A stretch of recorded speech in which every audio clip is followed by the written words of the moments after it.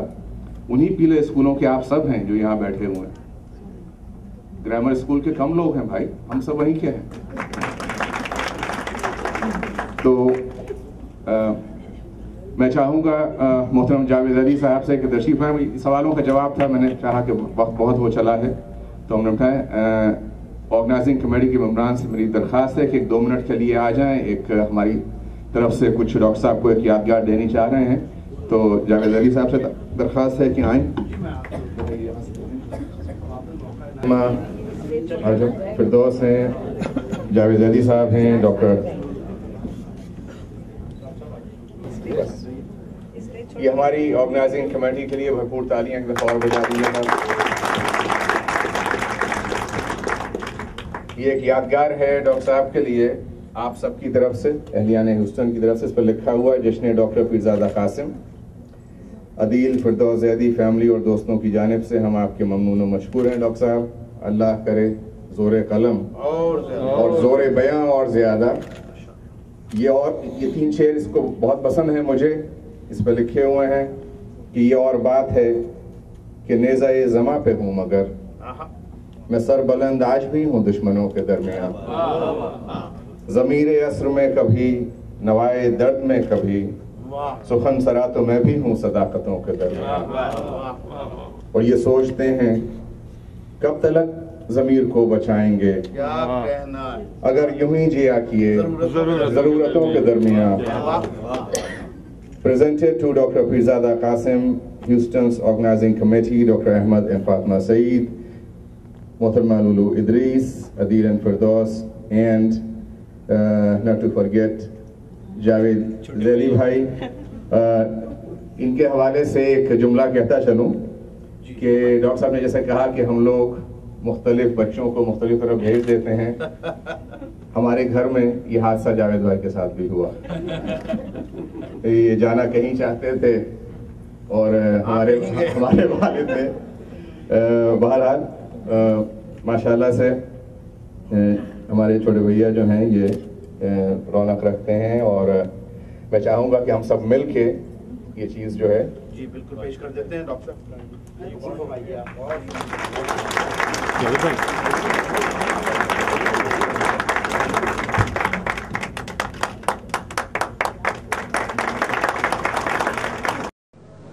کدورتوں کے درمیان, عداوتوں کے درمیان, تمام دوست اجنبی ہیں. دوستوں کے درمیان, کدورتوں کے درمیان,